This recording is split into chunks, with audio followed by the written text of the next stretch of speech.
Você já ouviu falar do livro Arquipélago Gulag? Foi o mais importante livro a denunciar os vários crimes de Stalin, ainda na época que existia a União Soviética. Foi escrito pelo vencedor do Prêmio Nobel de Literatura, Alexandra Solzhenitsyn. Este é a Visão Libertária, sua fonte de informações descentralizadas e distribuídas. O que foi o Arquipélago Gulag, a que Solzhenitsyn se referia em seu livro? Foi um sistema complexo de campos de trabalhos forçados.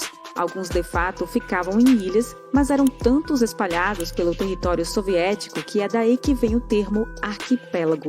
Eles ficavam ilhados em regiões isoladas, algumas inabitadas em sua maioria. Antes de explicar sobre o reinado de terror de Joseph Stalin, a que Solzhenitsyn foi submetido, é mais do que necessário apresentar aqui a biografia deste grande escritor russo. Alexandra Isaievich Solzhenitsyn nasceu em 1918, ano em que os bolcheviques, liderados por Vladimir Lenin, ou Lenin, estrearam seu governo na Rússia. Nesse contexto, ocorria a Guerra Civil na Rússia, e todo esse processo violento gerou uma enorme pobreza na sociedade.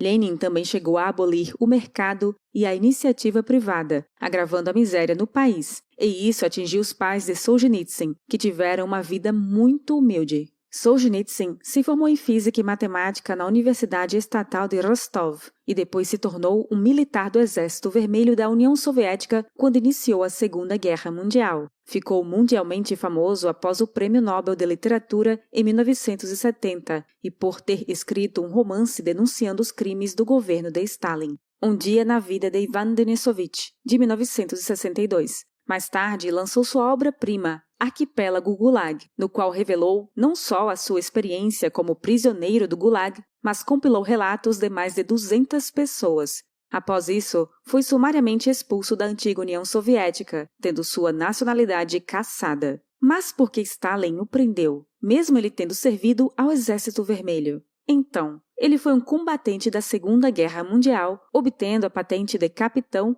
e atuando diretamente na frente de batalha, inclusive chegando a receber condecorações importantes.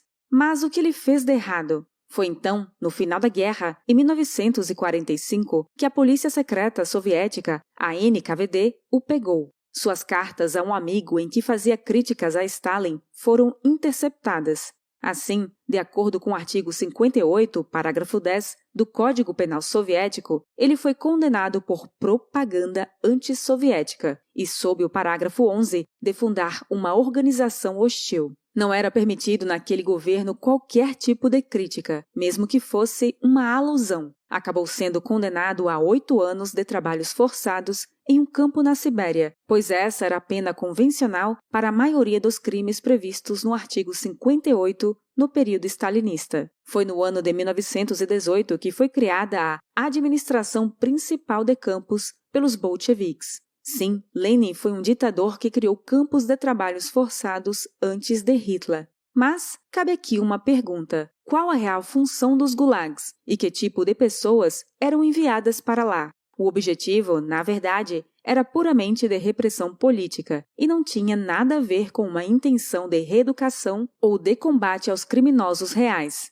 Até mesmo pessoas que não tinham feito nada contra o Estado soviético, mas que fossem vistas como potenciais inimigos, eram enviadas para os gulags. Em alguns casos, como relata a historiadora Applebaum, devido à necessidade da polícia política do Estado de se cumprir uma cota de prisioneiros, em alguns momentos, eles prendiam qualquer pessoa que conseguissem, apenas para preencher a cota. Dentre eles, pintores, poetas, músicos, escritores, professores, padres, freiras, bispos, militares do governo czarista, simpatizantes do antigo regime czarista, pessoas vistas como improdutivas e que faltavam ao trabalho, camponeses e fazendeiros que resistiram à estatização e coletivização forçadas das terras, que representavam uma enorme massa de prisioneiros, além de outros. Se quiser aprofundar seu estudo sobre os gulags, recomendo ler o livro Gulag, uma história dos campos de prisioneiros soviéticos, da autora Anne Applebaum. Também recomendamos assistir ao vídeo Joseph Stalin e a Macabra Ilha Canibal, aqui no Visão Libertária. Cabe contextualizar aqui que durante o regime de Stalin, muitos expurgos e perseguições aos militares do famoso Exército Vermelho foram realizadas, chegando a atingir vários oficiais de alta patente. Esses expurgos enfraqueceram consideravelmente o exército soviético, sendo responsável por enormes perdas e derrotas durante a invasão alemã em 1941, durante a Operação Barbarossa. E mais do que isso, essas perseguições políticas foram frequentes na própria elite política do governo, tendo Stalin que manipular as fotografias e imagens da época para reescrever a história. Mas esse detalhe é assunto para outro vídeo. Sobre isso, temos um vídeo chamado Quando Stalin atirou em seus próprios soldados e outro intitulado A luta contra o esquecimento dos expurgos stalinistas. Os links estão na descrição. Mas voltando a Solzhenitsyn, sua pena teve diferentes etapas. Inicialmente, teve como destino um centro de pesquisa científica. Depois, ele foi realocado para um campo de prisioneiros políticos, o Gulag, onde teve que trabalhar como pedreiro, mineiro e metalúrgico.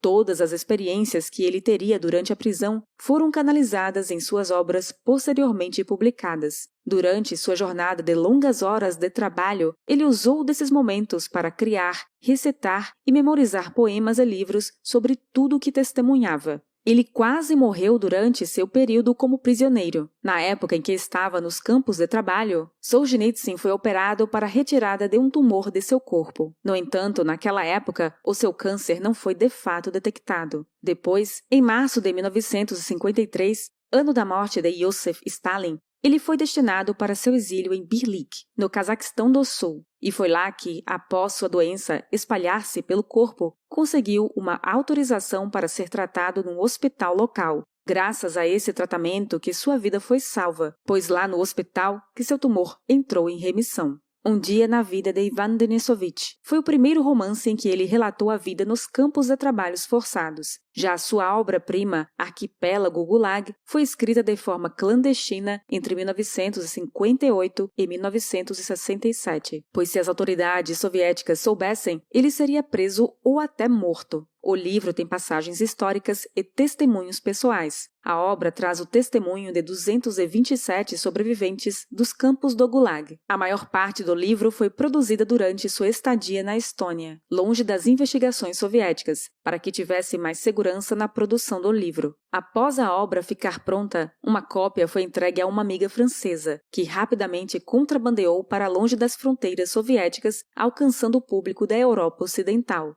Assim, a primeira edição de Arquipélago Gulag foi lançada em Paris no final de 1973. Ainda no mesmo ano, o manuscrito do livro foi descoberto pela polícia secreta, a KGB. As autoridades o prenderam, acusando-o de alta traição, e foi obrigado a deixar a União Soviética. Solzhenitsyn foi deportado para a Alemanha Ocidental em 1974, já que não era mais aceito no seu país natal. Passou por países como Suíça e Estados Unidos, onde viveu durante longos anos em exílio da União Soviética. Foi somente na década de 1990 que ele pôde ter acesso a uma nova cidadania russa, retornando à sua terra natal em 1994. Solzhenitsyn queria resgatar a espiritualidade e o apreço pela religião numa sociedade desespiritualizada pelo comunismo, como foi a União Soviética depois de mais de 70 anos sob governos marxistas. Ele ficava incomodado com a falta de virtude do povo russo após longos anos de governo comunista.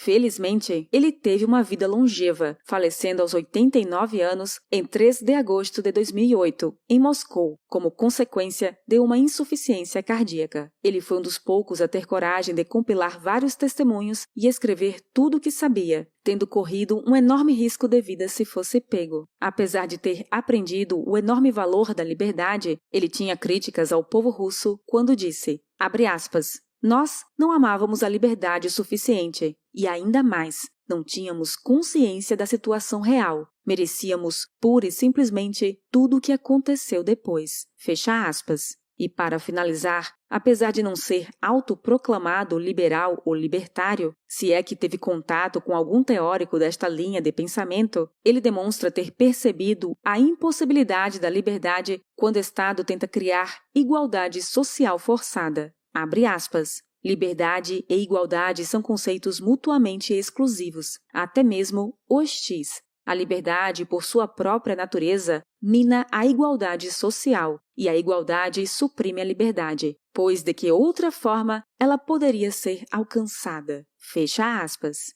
Obrigada por sua audiência. Este artigo foi sugerido e escrito por O Historiador Libertário, revisado por Donda e narrado por Baby Yoda. Se você gostou deste vídeo, deixe seu like e o compartilhe em sua rede social. Se você deseja acompanhar nosso conteúdo, inscreva-se no canal e clique no ícone de campainha. Até a próxima!